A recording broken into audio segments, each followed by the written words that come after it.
Hello and welcome to the Entrepreneurial Journey podcast. Today I have Eoghan Colgan with me. Hello, Eoghan. How are you? I am very well. Lovely to be here. Thank you for having me. Yeah, absolute pleasure. So you're the founder of Continulus. Can you tell everybody what Continulus does, please? So Continulus is a healthcare education technology platform. So we help doctors and nurses all over the world to access expert knowledge. So really, in effect, we bring the world's experts together online in a way that's fair and accessible and affordable and convenient for clinicians all over the world, with an emphasis on the underserved. Now, it is of value for all clinicians because it's world class, but we as an organization then work very hard to then share that widely in underserved areas, such as low and middle income countries and remoter communities of high income countries. So that's really Continulus in a nutshell. Which is a great idea, and I don't know why anybody hadn't thought of it before. I saw you talk at an event, Eoghan, and your story was absolutely incredible. The bit that really hit home to me was how you were nearly dying of malaria in the middle of nowhere. Can you tell everybody how that created Continulus? Thank you very much. And I'll try and keep it the short version because it is a long-winded story. But I often, when people ask me to explain Continulus, I never intended to start a business. I see it as a series of life events that brought me here. And that's the way I kind of explain it. And the first big life event was in 1998, and I was a second-year medical student. And my sole ambition was to be a humanitarian medic. I wanted to be a pediatrician, and I wanted to work for Medicine Sans Frontières. I had no other aims other than that. So I decided to spend that summer working in a very remote, rural, low-resource hospital in the Ivory Coast in Africa. And it was a children's malaria ward out in the country, very low resources and very, very basic. And it was probably a bit naive in many ways, but I thought it was going to give me the experience I needed to be a humanitarian medic. And yes, as you said, I contracted what we believe was cerebral malaria. They had very poor facilities, so it wasn't really even able to really diagnose it properly. But the doctor there thought it was probably malaria, and a tropical disease expert a year or two later, because I suffered afterwards for a number of years, they thought that it was probably cerebral malaria. And yes, by all accounts, I nearly died. But it was very basic facilities, and there was no internet or phones. So I lay on this in this little mud hut practically that I was staying in, and survived. But it had two big life-changing impacts on me. One of them was I was sick, like I said, for a number of years afterwards, and I was later advised by that tropical disease expert not to go back to a low and middle income country for a number of years because of whatever it had done to my immune system. I probably wouldn't have managed very well. And then secondly, I became very passionate about music. So I was already playing the guitar and starting to play in open mic nights at university. And my only comfort when I was in the Ivory Coast and was very, very sick was this cassette of Jeff Buckley's Grace album that my brother had given to me. And literally, like I said at that talk, I was probably very scared and very lonely, and the only comfort I had was that cassette. So that album has a very profound, I have a very profound relationship with it, and it will forever be my favorite album, even though I haven't listened to it in years, because I probably listened to it enough that holiday. But I came away and I had to sing a cover of Jeff Buckley's one of his songs to say thank you for the comfort that it had given me. And that really propelled my love of music. And I came home as well and said, I really want to take music as far as I can take it. So alongside my medical career, and I qualified, I was gigging, and then ultimately I got discovered in London. I won this big competition that was run by O2 Phones in 2007. So I had the opportunity to step out of medicine for a while and do that professionally, I guess, music for 4 years. And I think all of those life moments led me to Continulus, because when I went back to medicine and settled back in, I was frustrated with access to good quality education. I experienced it, never mind everyone else, in even less well-served areas of the world. And I was missing the creative side of music, and I was missing never having worked as a humanitarian medic. And I think all of those experiences led me to that point, the right mix of circumstances to propel me to try and do something. I wanted to create something.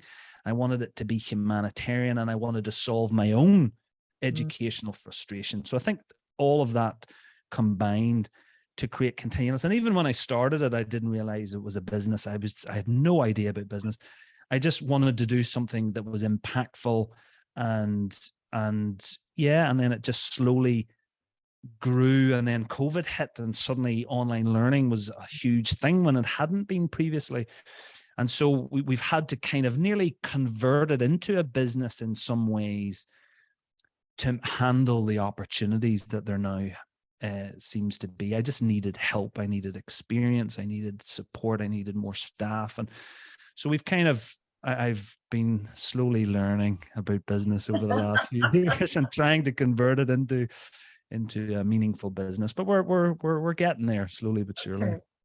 I'm going to go back, and I want to find out before you went to university, was it a choice between music and medicine?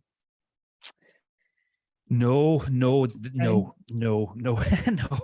When I started medicine, I was a very amateur musician. I mean, there wasn't really any music in my family. It's interesting because my wife and I have two very, very different experiences. My wife comes from a very talented family in music.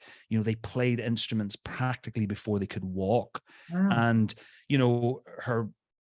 she's got famous uncles and aunties that work in the music industry, and it's a family full of it. I was the opposite. I didn't have much music in my family, and so I only started playing guitar late, 16, 17, something late. So by the time I started university, it was something to do. I lived with people at uni who were starting bands, and they were like, "Oh, come and join us." And so it was all a bit fun and just a bit of, there was no ambitions then. Okay. And then that experience, I think, changed significantly. And I just saw music very differently and the impact of it.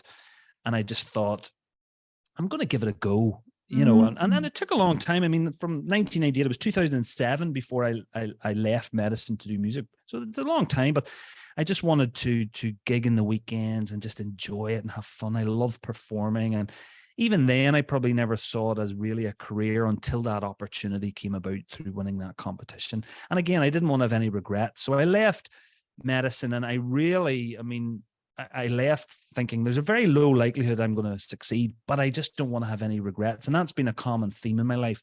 I do a lot of things because I don't want to regret not having tried it. Okay. And that was one of them. And probably business is another one of those. And I don't want to regret not giving this a go because it feels like there's something in it. And that was the same. So did you come from a medical family? Well, yes and no. Yes, in the sense that all my brothers and sisters are doctors. Okay. But actually, my parents were both from a teaching background. Okay. So my dad was a primary school principal and then moved into kind of more teacher education type thing. My mum was a teacher and then moved into kind of careers advice in the latter part of her career.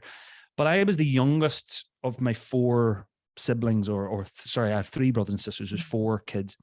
And they were all doing medicine by that stage. So I was probably influenced by them, but not by my parents. And there was no one in our older, our wider network that are particularly medical. So I don't know why it was. I know, that's right, because a lot of people who go into medicine have parents who are doctors. Yes.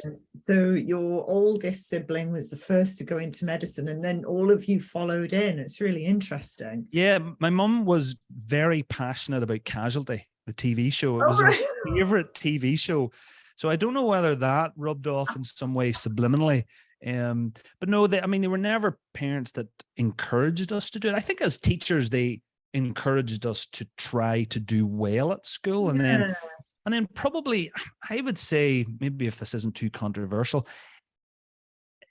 in Northern Ireland and probably in other places, you kind of get funneled into certain things. If you do well academically, it's like, oh, well, you're doing good at grades, you should do law or medicine. And it's like, there's more to life than that. And I probably got funneled into it when, was it, my ambition for many, many years? I don't know, but that's kind of how it transpired. And I'm glad it did, because here we are. Yeah, I think the world's glad you did too. Yeah, I wrote a short piece on LinkedIn about that, how sometimes schools and sometimes parents do funnel kids into a certain profession, because if you're good at maths, you should be an accountant or an actuary. If you're good at English, you should be a lawyer, and if you're good at the science, you should be a doctor or a vet. And it's worked out really well for you, which is fantastic. But for a lot of young people, they end up in their 40s and even 50s going, I don't actually want to do this. But it has worked out for you. So, okay, so you're an accidental musician who then really nearly makes it. You nearly made it as a musician. What do you think kind of, I don't know, maybe the stars weren't quite aligned. What do you think stopped that from happening for you? Yeah, I mean, there's probably a lot of reasons. I maybe I wasn't good enough. I don't know. I kind of like to think I was good enough, but maybe I wasn't. But I know that definitely it was horrendous timing in the industry. So that was 2007, and 2006 was when Spotify launched. So by the time that I was trying to make it in the industry, there was a seismic disruption in the music industry, and really my experience was they literally stopped signing new acts for a period of time. We went through that Arctic Monkeys phase. I don't know if you remember, but bands like the Arctic Monkeys would get signed because they had an existing million followers on MySpace and they already had a hit song. So it seemed to be that record companies stopped nurturing acts. There would have been for a long time, they would have signed like 20 acts expecting one of them to succeed, and they would have nurtured them.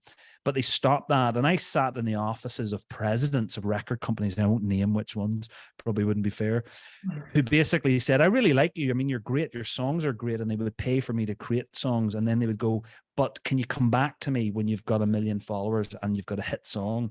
So it was an awkward time, and they were dropping staff and they were downsizing, and the streaming just disrupted the industry. So I think timing certainly was very bad. And then of course 2008, 2009 was the global recession as well. So I definitely picked the worst time in the history of the music industry to try to make it. But it is what it is. And realistically, would I have been any happier had I succeeded in the music industry? I like to think not. I like to think I've walked away with some good memories, some fun times, without that regret. That I know I don't have that regret of not trying. But actually, my life's probably happier than it would have been had I been successful in the music industry. I'm not sure a lot of these industry success stories are as happy as they appear. So that you believe what you believe to suit your narrative, don't you? So, yeah. But I'm happy I tried, and it gave me a lot of skills and experience that I think have helped in business as well. Tell me more about that. What do you think you have taken into business with you? Well, it's yeah. I think the creative side. I think just some basic understanding of technology, marketing, selling yourself. When we started, I had a manager who was a guy called Nick Godwin, who was Amy Winehouse's original manager. And there's two types of music manager. There's a manager who will do everything for the act, literally lift and lay them. And then there's others that are very connected and they'll open doors, but they're not as hands-on day to day. And he was one of those. So I actually had to run all my own gigs and tours. So I even toured America and I organized it myself. So I had experience kind of with, running events, and that's how Continulus began, because when I couldn't get to the world expert conferences and courses that I wanted to around the world, I started to invite them to Scotland. That's how we began. We began by a face-to-face education organization before we moved online. And so I thought, well, you book a venue and hire an act and sell some tickets. Sure, it's rock and roll. I've done that. It's the new rock and roll. So I think that definitely helped and encouraged me to start that journey before we ended up moving online. Although interestingly, my Achilles heel in business to date has been sales and marketing. And I actually was very bad at it as a musician as well. And you know, at the time when you needed 1 million followers on MySpace and people were learning to be very creative online about how they built viral followings, I was not very good at it. And I don't think I sold myself very well as a musician. And I probably didn't learn from that moving into business. And I'm working on that at the moment. But there were things that I did take forward, and I think it just the concept of even trying to start something like Continulus, I think having had 4 years in the industry, I think encouraged me to do that. Yeah, I can see that definitely, because one, you've got to stand on your own 2 feet as a musician, and two, like you say, you had the experience of organizing and arranging events and getting people to a place. So you went online. Okay. And what was the first piece of training you put out there online? And how did you feel when you did it? Wow. Yeah. Well, it was the how we moved online was there was the second person I invited to Scotland was a guy called Rich Levitan. And he's a doctor from America, and he's probably the world expert in a certain skill of medicine. It's really managing the patient's airway, a sick patient's airway. So intubating them, putting a tube in to help them breathe. You've probably all seen that on ER many ER. times. Exactly. Yeah. Well, he's probably Rooney was very good at it. Exactly. Yes, exactly. Yeah. So this guy's probably the world expert in it, and he travels the world and has a very famous course, which actually isn't currently still happening now in Baltimore, but at the time it was a very famous course. So I invited him to come and give the talk, and it was so impactful. Like literally everyone in the room was just, oh my goodness, that was like, literally people were like, that's the best course I've ever done. I mean, it's changed my practice. Isn't it a shame that everyone in the world couldn't access something of this high quality? And that was the light bulb moment. So I said to him when I dropped him back to his hotel in Glasgow that day, I said, look, would you let me try and make an online version of this course? And at that point, I don't think anyone had attempted anything like that, or maybe they had, but I certainly couldn't find a lot. You know, healthcare was very traditionally face-to-face back then, even just 2 or 3 years ago before COVID. It's changed now, of course, but back then, the concept of converting a face-to-face course into an online version was, well, I certainly hadn't seen it.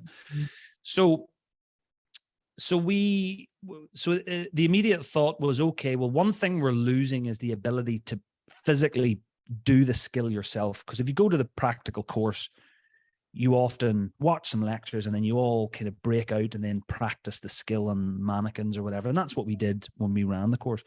So what can we do differently to kind of to replicate that if possible? And we thought about VR, virtual reality, and augmented reality. And in time, those things may happen. But I knew we were years away from it at that stage, and probably still years away from it even now. So we thought, well, why don't we build this multi-camera video player, and we'll get him in a studio and we'll film him from multiple angles, including a head-mounted camera, so that the user gets this high-definition multi-camera masterclass watching how the expert in the world does it, including from that first-person perspective. So in your mind's eye, you can kind of see exactly what's happening.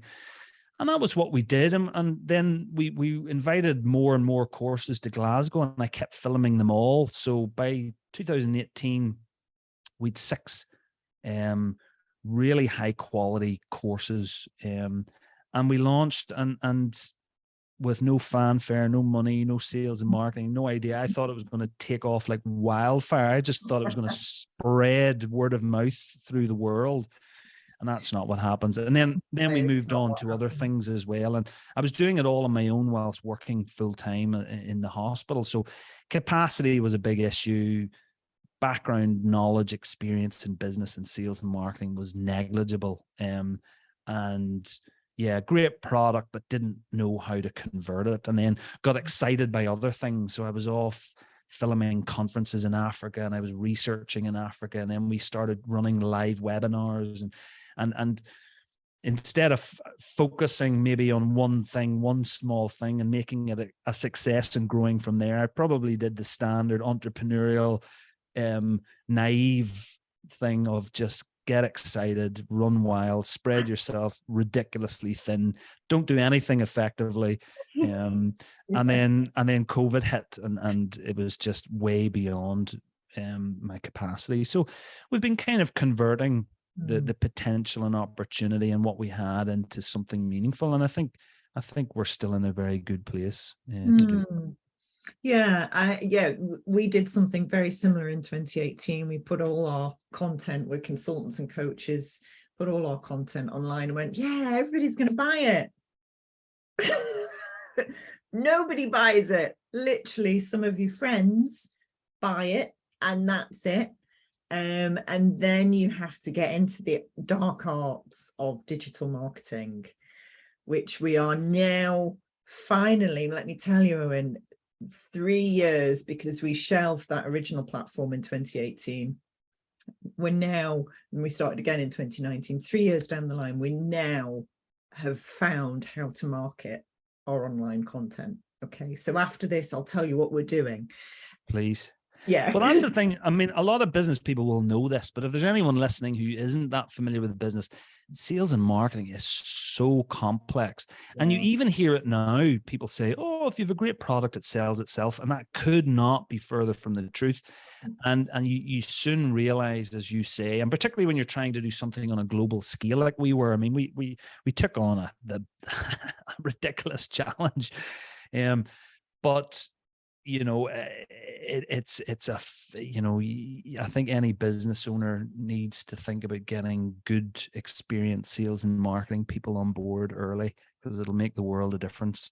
So yeah, for me it was the penny drop, because I've been in sales all my life. Okay, so I know how to sell, but what I didn't know how to do was market. And marketing now is so different to how it was when I grew up in sales. And it's a completely different animal. And in fact, it's so technical now. You actually need somebody who's a technical geek to do your marketing. Yeah. And then, you know, the sales bit comes afterwards once you've got interest. So yeah, it's really complicated, really, really complicated. So do you charge for the platform, or how does the business model work? Yeah, we've toyed with this a lot over the years. It's an interesting thing. It's evolved a little bit. What it currently is the lectures. We've two products, courses, which I spoke about earlier, and then we build these pocketbooks, like ebooks of video lectures with the leading experts in the world. Now, those lectures are free for everyone in the world. Okay. And there's a whole debate you could have around, and I have debated this in my head about the psychology of free and all of that stuff. But after a lot of deliberation, that's our model. Now so the lectures are free, and then we sell some premium optional extras is really what we do. So the certification. So we provide CPD and CME. They're kind of the kind of two gold standard global continuing professional development credits or certifications for trained doctors and nurses in the UK and globally.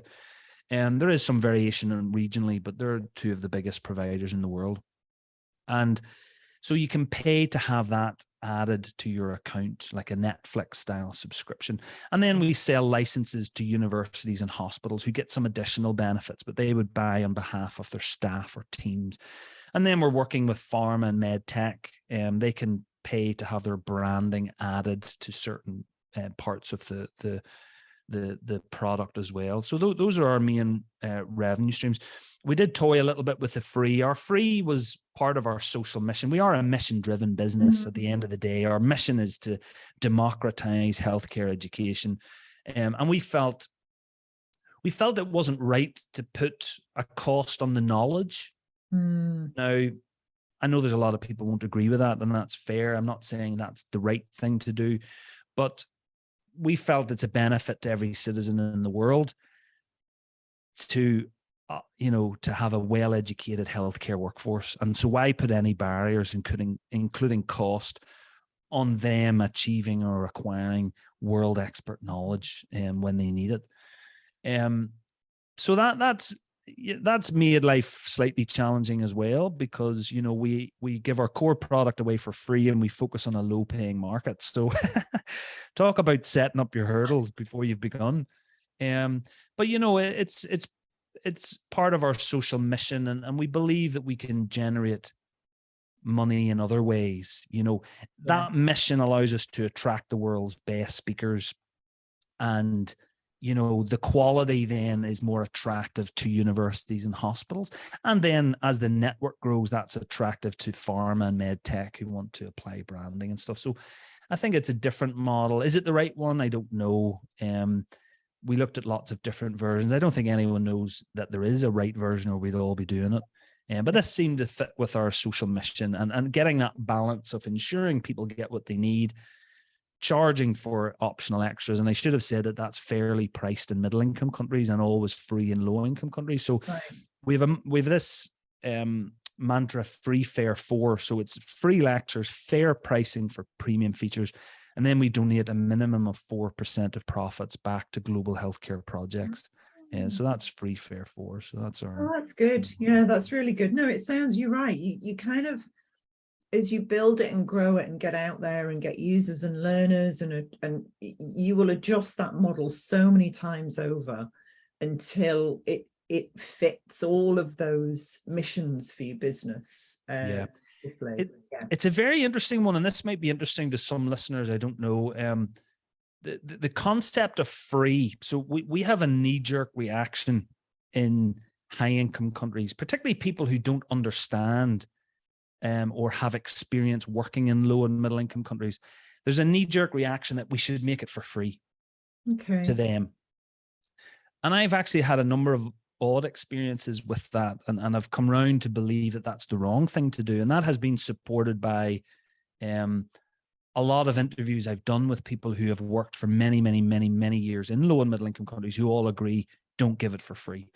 Now, my experience was when I started, and I had my courses and we launched, and I went and filmed a conference in Africa and provided free access across Africa. And I spoke at the conference and I told them yes.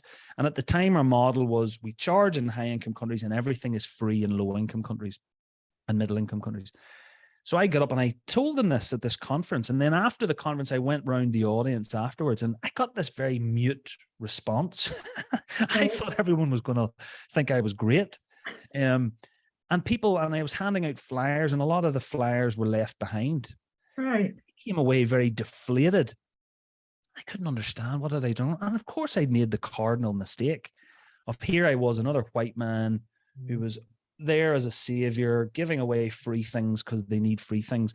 And actually, when I went and discussed it with people who had a lot of experience, they were like, oh, but they're proud. They're like us. They have a, free is not valued highly. You've got the psychology of free and the psychology of making things expensive to buy. There's a psyche going on there with the buyer. And that also is in low and middle income countries. They're proud. They don't want to get freebies from people in high income countries. They want to earn their money and then use their money to buy nice, high quality things. So I think, that's kind of counter to my argument now of giving away our lectures for free, but what we charge for, we charge at a fair price. Okay. So instead of making it free just for people in low and middle income countries, we've made it free for everyone and just said no barriers. But if you want the premium extras, which are valuable, we're going to charge you a fair price. And that's then free in the very low income countries as well. So Okay. that's been an interesting journey, understanding. And we've run that model past a number of people who work there, and they seem to like that model. That seems to resonate. And then it resonates with our speakers because we do give it away for free and they want that. But then we're finding a way to generate money as well. So is it right? Who knows? But it feels like the right choice right now. And that's all you can go on. So where are you taking the business? Well, we've everywhere. I mean, that's part of our, it's, well, we're lucky that it's a digital product. So you can take it everywhere instantly. That's the beauty of it. So we have no barriers, and we aren't currently focusing on any one region. Now that, I know there'll probably be people listening, going, oh my goodness, what are you doing? That's the wrong decision. So we are trying to find the right balance as well, because the mission is so important to the business. It's why the speakers speak for us. And if we were to turn around and go, oh yeah, well, we've got your talks, now we're going to focus on one country or one location, one region, it's not going to fly with our speakers. Our speakers have got involved because we have a mission to spread this far and wide and provide equal opportunity for everyone in the world. So yes, we're weighing up when you've very small staff and not a lot of experience in sales and marketing. That is a challenge. But what we're doing and how we're getting around that is we have a very close relationship with our speakers. Okay. And our speakers are very connected. Yeah. And then we have branding partners, like we partner with the leading international federations in the world, and they have networks. And then we're partnering with businesses or corporations that work in the healthcare industry in different parts of the world. And we've signed recent partnerships in a few in Africa, some in Asia, some in South America. So we're going to find people who can help us to access the networks rather than trying to do it for ourselves. And I think having that strong brand, that strong social purpose allows us to forge, nice relationships with people who are willing to support us and help us. And so, yeah, that's what we're trying to do. So we've currently got, users in 138 countries. Now it's big in some countries and smaller numbers in other places, but we're finding clever ways to market far and wide rather than focusing on one location to begin with. And have you given up your day job? I have, yes, I have. Okay. Yeah. That was brave. Yeah, well, for the second time in my life. Again, it's part of the no regrets thing. I mean, I tried to do both together, and I think I told you at that meeting that I spoke at, I nearly had a nervous breakdown. I mean, I'm a resilient person, but I found myself fetal position in the hall of my house, crying, sobbing. I was so stressed. And that's because I was working full time in the hospital, and I had 3 young kids, and we just had a horrendous third birth. My wife was ill. We've no family support here.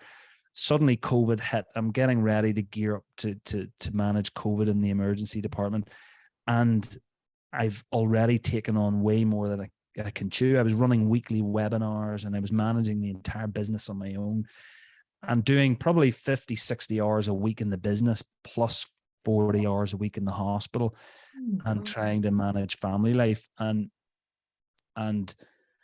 so I tried to do both, and I couldn't do both. And so when we got a little bit of investment, kind of pre-seed round last year, if I'm going to do either effectively, I have to invest all of my time into one of them. And so with a fairly heavy heart, although part of me was very glad no longer need to do both. I just had never generated enough money to take a wage. So I'd done it all without taking a wage. And that's why I had to keep working all of that time. So when there was the ability to give 100% of my time to the business, but also not jeopardize my family by working 90, 100 hours a week. I mean, I'm still working a lot, but not as much as I was. And so it was a necessity. It's not something that I was, I do miss it, but I'm happy to no longer have both. I think we're all happy for you, and I think your wife and kids will be the happiest that you made that decision. Oh, you betcha, you betcha. It's made a transformative, and of course, I'm working from home as well. So even though I'm working a lot, it was very different when you were working.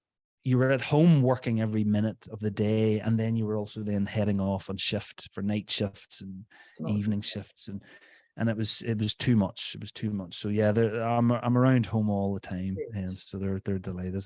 So last question, if your business had a personality or a character, how would you describe it?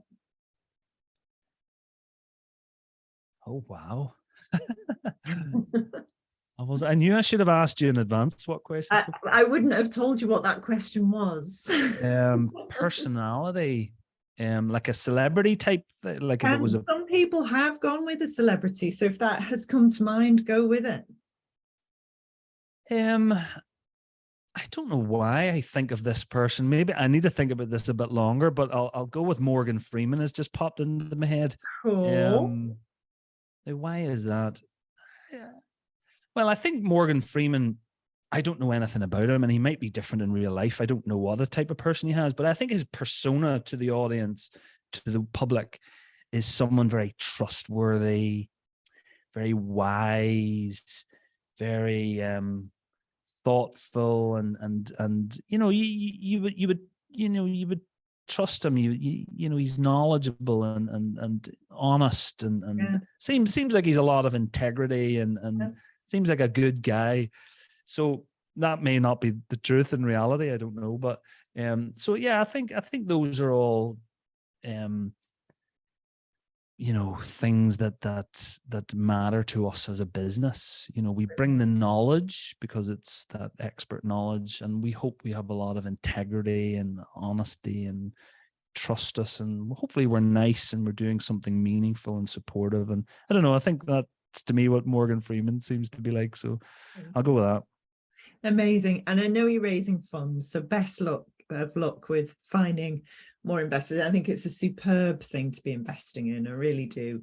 And thank you so much for your time today. I really appreciate it. Thank you. It's been a pleasure. Thank you very much.